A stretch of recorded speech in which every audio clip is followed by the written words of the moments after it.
I'm not teaching, I am publicly learning. But hi and welcome to Learning for the Life in the UK test part 93, Richard Arkwright part 2, that is on the page 36, while doing medial plane training. And if you participated in the medial plane training, that is at your own risk. So the whole thing with Richard Arkwright is a little intermission in the part of the Industrial Revolution. And there happened the following. So before the 18th century, most people in Britain were farmers, and there were many people working in so-called cottage industries, and they were producing cloth and lace. But now the Industrial Revolution came, and Britain was the first country to have it, and there was the Industrial Revolution in a larger scale.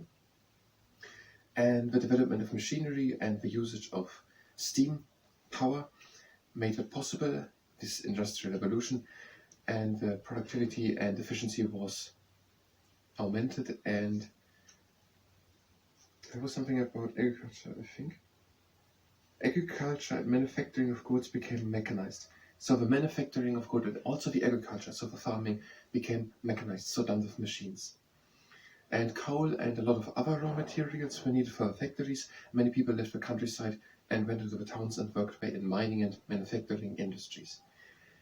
And then the word I searched was curiosity or curious. But the word for that starts with a C. It's just really the name for that feeling, curiosity or to be curious. That is the name for it.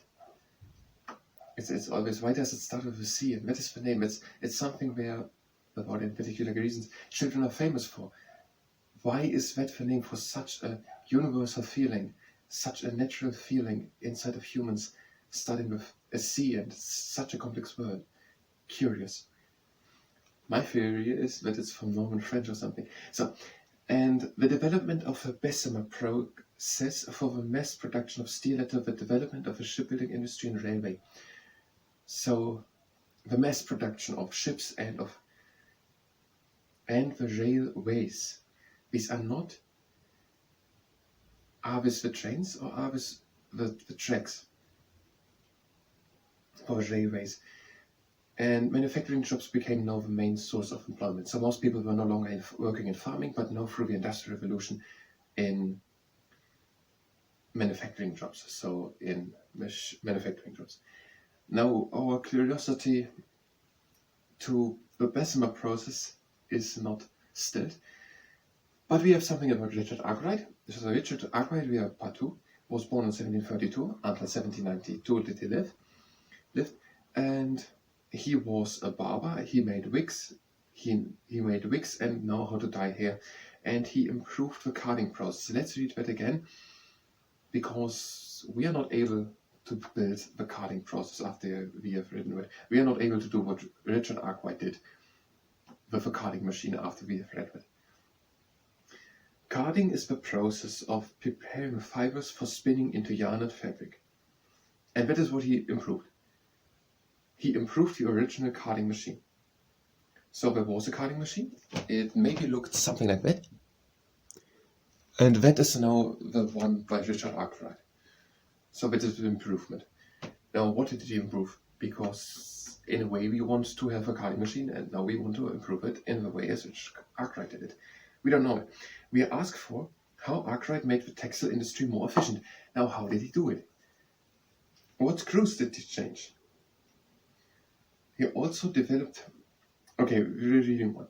He also developed horse-driving spinning mills that used only one machine. Okay, that is a bit more explained. He also developed, so he did also something developmental. Horse-driven spinning mills. It seems like there's still a horse used, and not just coal. So horse-driven. A horse is doing the muscle work, is doing the work. And it's a spinning mill. Now what could be a spinning mill? Spinning has always something to do with turning, but a mill is the thing that makes corn into wheat. And that horse-driven spinning mill used only one machine. But it was horse-driven. I think we will not be able to build a horse-driven spinning wheel. We don't know what a carding machine is. We don't know how to improve it in the way Richard Arkwright did it. We are not even able to identify a horse-driven spinning wheel if we maybe stumble across one. We are starting with medial plane training. We're going down, we're breathing in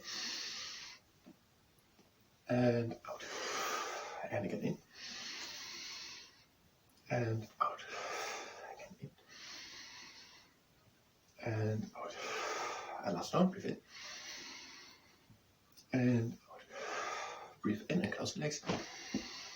And do the first exercise. You have one standing leg. You bring the other leg into the air with a right angle and a flexed foot. You have even aligned hips, so don't be too high on one side. And you have a tall back. And now you press on the top against the knee with a little bend in the elbow. And these exercises are all intended to be done with effort. So press with more or less full what you can. Even aligned hips, taller with the back, little bend in the elbow. And a little longer. Even aligned hips, taller with the back, little bend in the elbow, and keep pressing. And we're changing to the other side. The leg comes up, right angle with the leg, flex foot, even aligned hips, taller with the back. And we're pressing against the knee, little bend in the elbow. And put effort into it.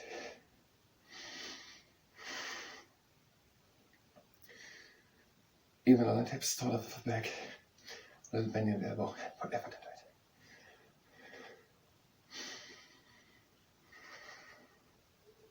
Longer, even aligned hips, taller with the back, and we're done with this exercise. Directly the next one. The leg up, right angle with the leg, flex foot, even aligned hips, taller with the back. Now we're pressing from the inside.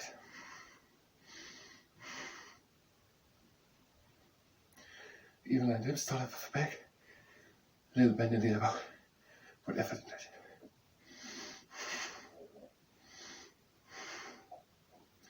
A bit longer, even aligned hips, taller with the back, little bend in the elbow, put effort into it, and we're changing. The leg up, right angle with the leg, flex foot, even aligned hips, taller with the back, and we are pressing. Little bend in the elbow. Even aligned hips, taller with the back, put effort into it. A little longer, even aligned hips, taller with the back, and bend in the elbow.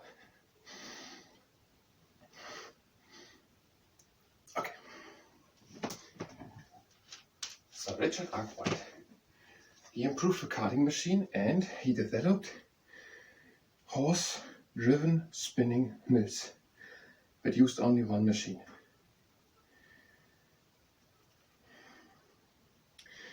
This increased the efficiency of production. We have heard it a couple of times, where the things are improving the efficiency, but it's not helpful. I mean, it's for the context to understand how things happen is important, but not how these things work.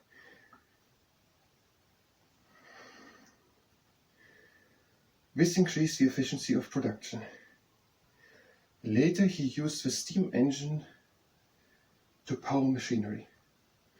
So, beside of all steam engine machineries, he first improved the process of preparing the fibers before they are spinned into yarn or fabric. So that must have something to do with this.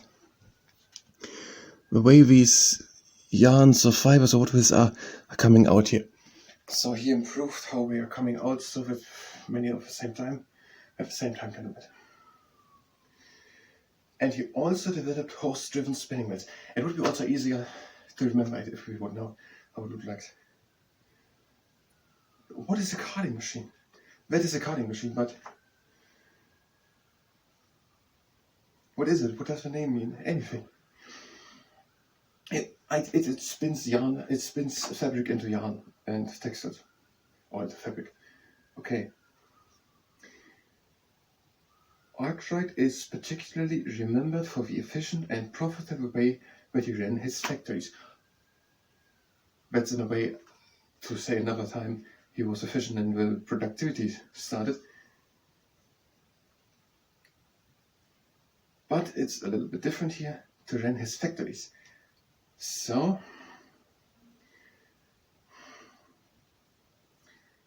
they don't really want to make the point that he was a good leader of a fabric.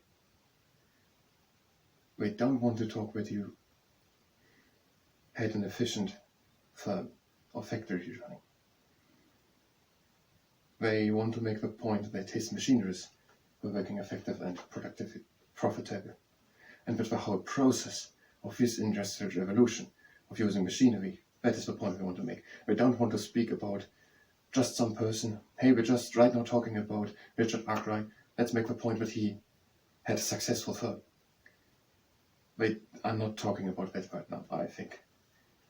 They are talking about that this industrial revolution was an efficient and profitable way to run factories, which he did because he knew how to improve a carding machine or to develop a horse-driven spinning wheel. We are not talking about Richard Arkwright's good leadership skills. This is what the sentence says. Arkwright is particularly remembered for the efficient and profitable way that he ran his factories, but we are not talking about his leadership skills. We're talking about the Industrial Revolution. Let's do the last exercises. We are bringing one leg up, right angle leg, flex foot, even line hips, taller back, and now the knee presses up into the hand, into the side, up into the hand, into the side. A few times are we doing it? Knee presses up to the side, up into the side, up to the side. Even line hips, taller of the back, knee presses up into the side, and switching. Right angle of the leg, flex foot, even line hips, taller of the back, and the knee presses up into the hand, into the side, up into the hand, into the side.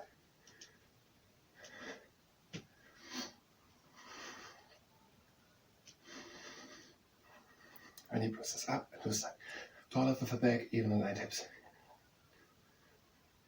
And last exercise, the heavy swing door. We're having a good standing leg. The other leg comes up, right angle of the leg, flex foot, even line hips, taller of the back. Now the hand presses from the outside against the knee and have a little bend in the elbow. And now with this heavy swing door, open slowly and keep pressing with that. And close slowly again. This is the first time for 3. And close. And for the second time. Keep pressing the whole time.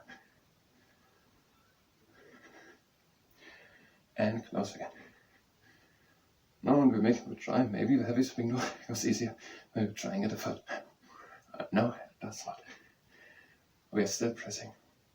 And it opens only but close very slowly. Our swing door has 2 doors. It's a double swing door. The other leg up, right angle of the leg, flex foot, even line hips, taller of the back. And we're pressing against the knee from the outside with a little bend in the elbow. Now we're opening slowly.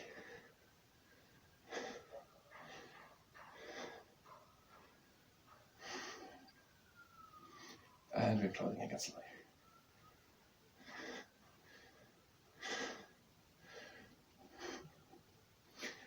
And now we're opening again slowly for the second time. Keep pressing.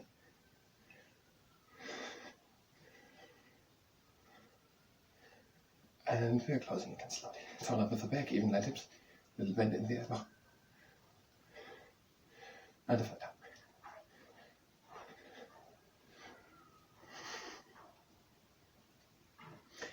And close again slowly. And now, I leg down. And we're doing this closing exercise. We're breathing in. And out. Again in. And out. Again in. And out. Close the legs. And we're done with the medial plane training. So Richard Arkwright, 1732-1792. He was a barber. He knew how to dye hairs and to make wigs. And he improved how the carding machine was spinning yarn and fabric. And he developed the horse-driven spinning wheel. And he ran his factory very successful. He had a good efficiency and it was profitable what he did. I thank you very much, and until next time we will continue with the Industrial Revolution. So until next time, thank you very much.